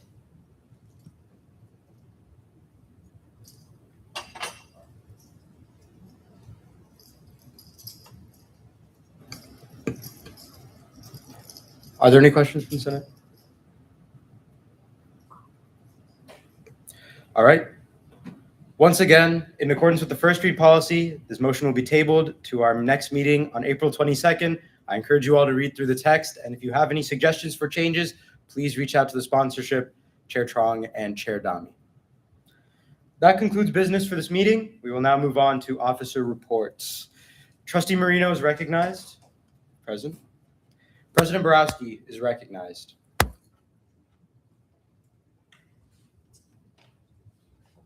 Hey guys, don't have much. Just two big things. Filed the SGA budget this week, so at some point that'll be going through the Ways and Means Committee, and then up to Senate. It is less than what we filed for last year, so yay for fiscal responsibility. And the other thing is this Friday, I have a meeting with the Chancellor. We already have some agenda items on there, like housing, the P3, and mobility devices, and some updates on the reforms of our own. But if anybody has some things that they'd like to bring up, please send them my way, and I will do my best to get them added to the agenda before Friday. Other than that, thank you for the people who came tonight. Chair Mello, question? Hi, Mike. Would you be willing to discuss menstrual products with the Chancellor and see if he's willing to get more of them on campus and help us with that work? Yeah, yes, I can do that, 100%. Is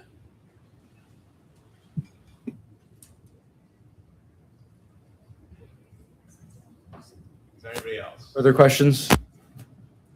Chair Hood?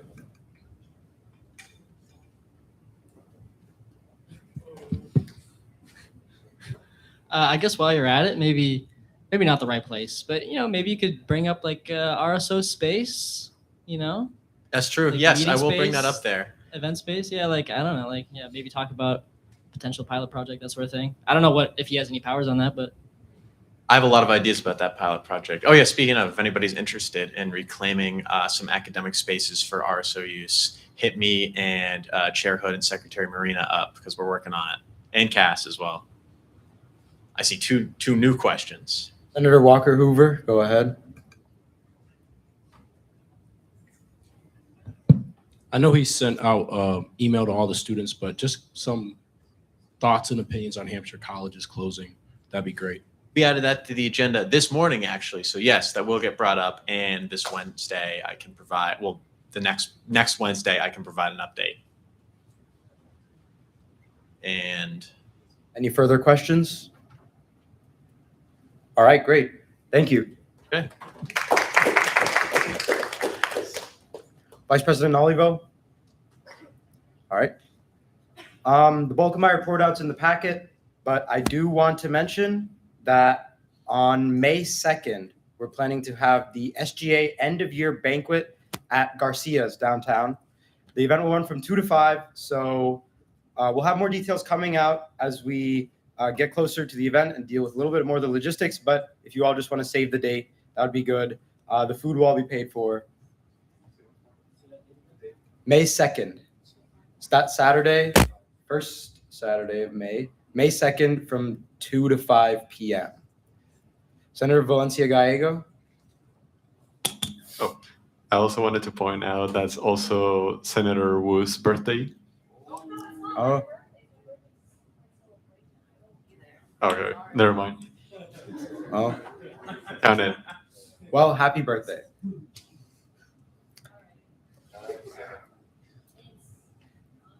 But yeah, that's my whole report. Any questions? All right, cool. Associate Speaker. The only thing from me, my report's in the packet, the only thing from me is to submit your ESO events, please. Make sure that you're attending those and submitting the form, which is attached in the email, and will be attached in all subsequent emails for Senate. So, thanks. Thank you. Chief Justice, RHA President. Are there any RSO Council Presidents? Any agency representatives? Skip ahead a little bit. Does any Cabinet Secretary wish to make a verbal report out at this time? All right. Are there any Faculty Senate representatives? Faculty Senate? Associate Speaker Germain. Okay, I got to attend 2 faculty senates this week. The first was the Campus Physical Planning Council, and that meeting started off with Dr. Wolf's presentation that he gave earlier, so I won't recount that, and also talked about a bird strike grant that the university received. So since January of 2023, the university, specifically a professor named Nathan Senner, has been collecting data on bird collisions to buildings on campus, of which there are apparently many. And over 50 different species of birds have died so far since January of 2023, and 3 of them were endangered. So obviously a big problem for, just generally speaking.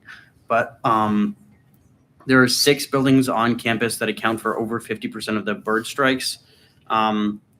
Eisenberg, McMurr, Thompson, and ILC are some of the big ones that haven't been addressed yet, but the Studio Arts building and the library, 2 other big ones, those did receive window covers, and those are like the like sheet that goes on the window with like the little dots on it. So they don't like cover the window, they don't block the view, but they just have the dots on it so that way the birds can see better and not collide with the window.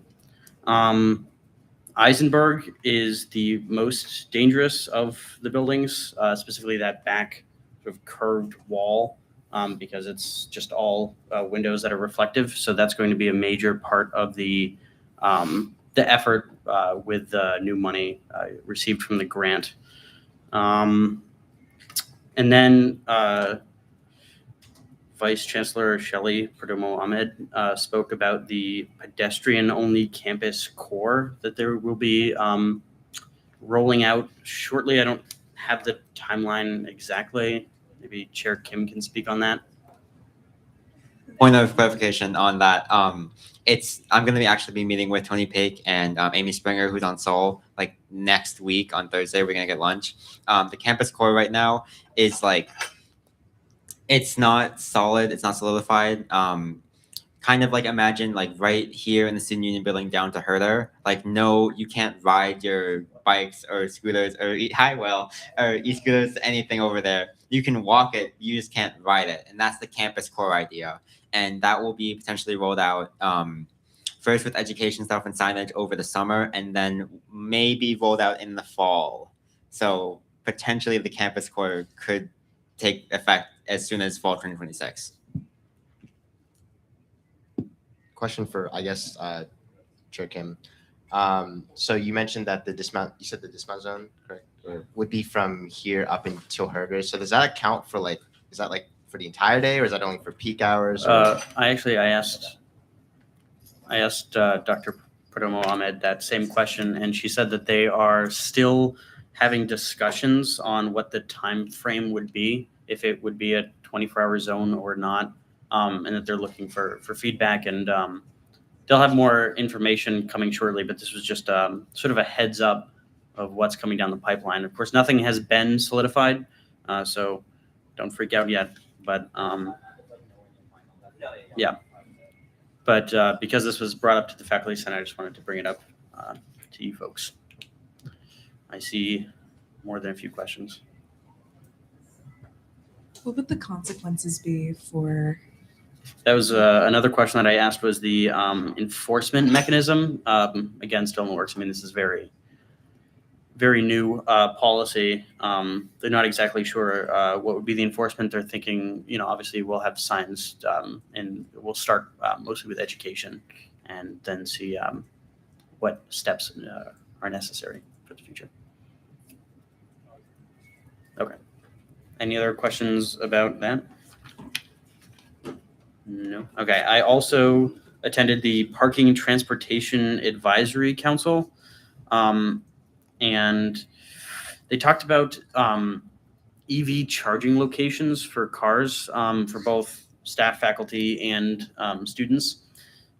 They have an EV charging club, which has 385 members. And this is sort of like the main way that they get feedback. It's not like a club where they like, oh, I don't think it's like a, but it's just where they, where they can solicit feedback from people that are using cars on campus and using charging stations on campus. And so they're looking at sort of how to best create new charging stations or best use the ones that are already in existence. For people that will have permits or intend to purchase a parking permit for the fall, if you are going to be parking in a residential lot, so those are, I believe, lot 28. A few of the lots, if you have I believe they're the purple lots, you will not have a sticker. It will be an e-permit, so you won't actually get anything physical, and your license plate will sort of be the way that they check that. So no sticker for residential lots. Those are the, I believe, purple lots. So if you're parked in like a yellow lot, like lot 11, you still have a sticker. So important to note. And lot 28, I believe, will be getting solar panels as covers. So that'll be nice. Lot 28. The parking garage will be receiving renovations over the summer. So they may be closed for some short periods of time. The campus center way is being repaved again, I believe, over the summer, but they will be keeping one lane open. So that's the one that's sort of back by, if you're coming up by like the engineering building over there, up to the parking garage, that like circle over there. They're going to be repaving that, but again, keeping one lane open so not all traffic will stop. They shared some statistics on buses and their arrival times with about 78% of buses currently are arriving on time and 20% arriving late. That late just means like any second over the arrival time that was listed, up to, I believe, 3 minutes. And 1.4% arrive early. Yep, 78% of buses arrive on time, 20% late, and 1.4% early for buses on campus. Those were just the statistics, the averages over the last year, I believe. Further question? Point of clarification for anyone chuckling about them being early, we're like not allowed to be early. That is like not allowed. If you're early, like you get in trouble because you could leave someone behind. So just for clarification, like you have to be late. And the only way to be on time is to get like a perfect speed run, like to get all the green lights. So just for clarification, if you're mad the bus is late, like it's purposely like that so that people don't get left behind. Yeah, and the 1% that was early was mostly the bus that runs to, I believe it was Worcester, because that one because no one stops. They stop at one of the stops in the middle, but there's hardly ever people there, so they leave that one early. We will also be providing 10 shuttle buses for the FIFA World Cup in Foxborough. So 10 PVTA buses will be down there repping the PVTA. Haggis Mall will be repaved and recurbed over the summer. So that's that all of the pavement in between. You have Eisenberg here, Whitmore here, the Fine Arts Center right there. That whole big thing that it will be repaved and recurbed, and the bus will now stop in front of the big University of Massachusetts granite sort of sign with the flagpoles. That will be the new bus stop over the summer, just over the summer, not during classes, just over the summer. Yes, I believe that was all from the Park and Transportation Advisory Council. So, are there any questions for any of the stuff that I just said? Sorry to take so long. Did you talk about the football part? They asked for feedback. I mean, I assume they want. They don't have the survey.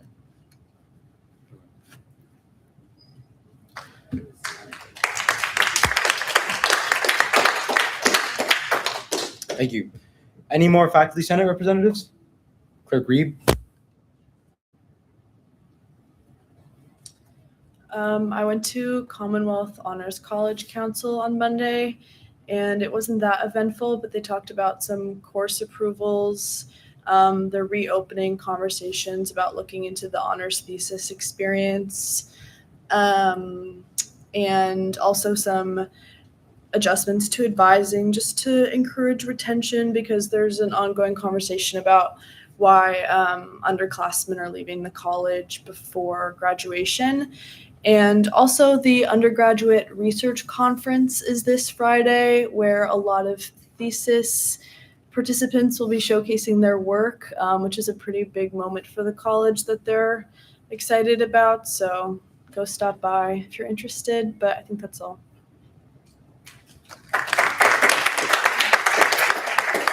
Thank you. Any more faculty senate representatives? All right. Any ESO event representatives may be recognized. Any SAB representatives may now be recognized. All right.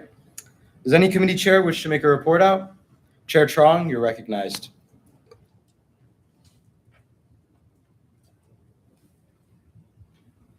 Yeah, so for anyone who's looking at my report out, I apologize. I did that with the lovely Apple transcription because I was like 2 minutes before submission. So if you have any questions about my report out, please just see me after the Senate meeting. Also next week, we're planning on having Title VI up and potentially the SGA budget. So if Title VI reforms is something that's interesting to you, please stop by. Other than that, we're full steam ahead. We've completed agency budgets and we're full steam ahead on RSO budgets, and hopefully we have about 230 requests and we've got about 2 weeks. So.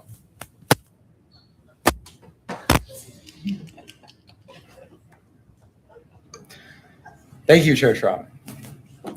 Any other committee chairs? Chair Dami, you're recognized.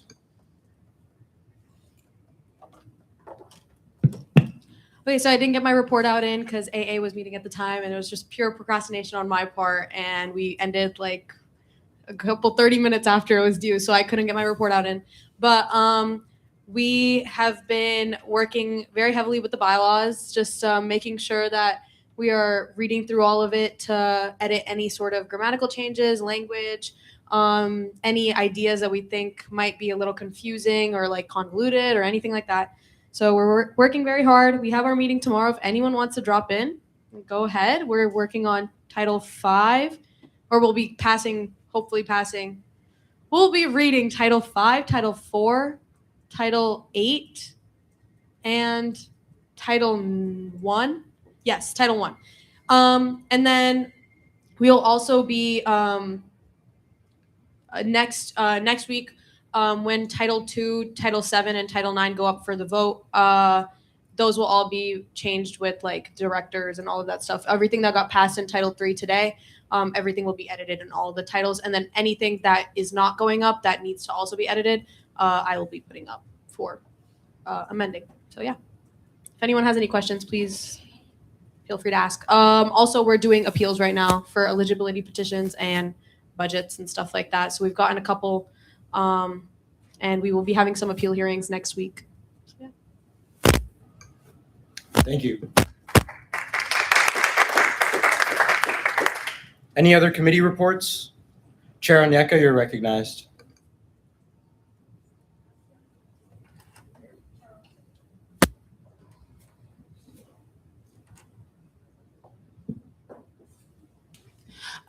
Just really quickly, my committee will be tabling next week on Wednesday and Thursday. We'll be just passing out resources, passing out flyers to promote the Plan B machine downstairs.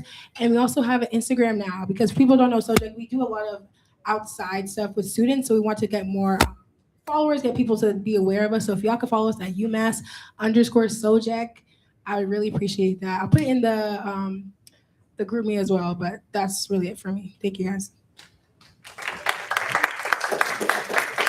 Yes, everyone please help boost the new Instagram account. Thank you. Any other committee reports? Chair Kim, you're recognized. All right, everybody. First, thank you again for a great speaker election last week. Lauren also says thank you on her behalf. One other thing, if you're interested in being a chair next year, please reach out to Lauren and I. As part of our ongoing transition with Speaker Duretti and Associate Speaker Germain, we're going to be meeting with people and also in like SSO meetings, making sure that we're going to get off to a good start this summer. One other thing that I neglected to mention in my report, and semi-related to the coverage of last meeting, if your name has been misspelled by any collegiate publication in the last year or so, please let me know. I have a document of edits. I have a document of edits going out so that we have no typos in collegiate articles. We have Georgia Dami with a DAH. We have Charles Hoover Walker up there. So that's going to be fixed.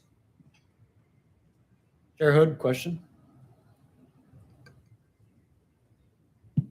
Did you see Will Hood, chair of the undergraduate research committee? So that actually, Sophia, Secretary Bulisova actually emailed them on Saturday to fix that. They have since updated it. However, the update was not listed anywhere in the article. So it is registry oversight now, but you wouldn't know that they made the mistake in the first place. Oh, yeah, that's very responsible. Yeah. I mean, and also I'm also going to ask them about their coverage of last meeting because they talked about the Ryan Bamford presentation and the IT presentation, and that was it. And also, Rachel LaRue was misspelled in their article. Any further questions? Chair Mello? Yeah, I know I've gotten questions in the collegiate about like the difference between constitution and bylaws this year, and there's been some mistakes as well. So I don't know if you're including that, but maybe just like general info about us could be helpful for them as well. Just like for any accidental mistakes that might happen, stuff like that. Yeah, so I think last week actually Cody sent them a list of the current Senate roster so that they have a running record right now of every senator, so that hopefully won't happen for the rest of the semester. And if they're, again, like I offered my email to their chief or their head editor, and Speaker's office, ODC, JD, even like they're all available to talk anytime if there's like questions about names. Seamus Kelly, who reported on a few meetings in the fall, he actually reached out to me in the fall, being like, "Hey, did I spell everyone's name right? Are we all set?" And I'm like, "Yep." Yeah. Any more questions? All right. Thank you, Chair Kim. Any other committee reports? No. JD? All right. Are there any motions on the floor except a motion to adjourn?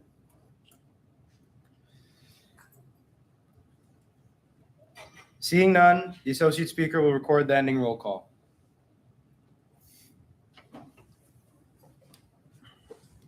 Senator Blair. Senator Blair, present. Senator Breen. Breen, present. Senator Calvo. Senator Calvo, present. Senator Chamu. Senator Chamu, present. Senator DeRiggi. Senator DeRiggi, absent. Chair Dami. Chair Dami, present. Senator Dang. Senator Dang, present. Senator Fuchiso. Fuchiso, present. Senator Edicule Espinal. Senator Edicule Espinal, present. Chair Hood. Chair Hood, present. Senator Huang. Senator Huang, present. Senator Keel. Senator Keel, present. Senator Kennedy. Senator Kennedy, present. Chair Kim. Chair Kim, present. Senator Cohison. Senator Cohison, present. Senator Murray. Senator Murray, present. Chair Mello. Chair Mello, present. Senator Nalivo. Senator Nalivo, absent. Senator Ng. Senator Ng, present. Chair Nyeka. Nyeka, present. Senator Mesh Patel. Senator Mesh Patel, absent. Senator Rai Patel. Senator Rai Patel, present. Senator Reeb. Senator Reeb, present. Senator Rogers. Senator Rogers, present. Senator Siegel. Senator Siegel, absent. Senator Sun. Senator Sun, present. Chair Seversky. Chair Seversky, present. Senator Toswani. Senator Toswani, absent. Senator Tick. Senator Tick, absent. Chair Trong. Chair Trong, present. Senator Valatka. Senator Valatka, present. Senator Valencia Gallego. Senator Valencia Gallego, present. Senator Vender Wilson. Senator Vender Wilson, present. Senator Verma. Senator Verma, absent. Senator Walker Hoover. Senator Walker Hoover, present. Senator Wu. Senator Wu, present. Are there any motions on the floor? Is there a second for the motion to adjourn? Motion has been called to adjourn. All those in favor say aye. Those opposed say no. Those abstaining say abstain. In the opinion of the chair, the ayes have it, and this meeting now stands adjourned. And we will reconvene on April 22nd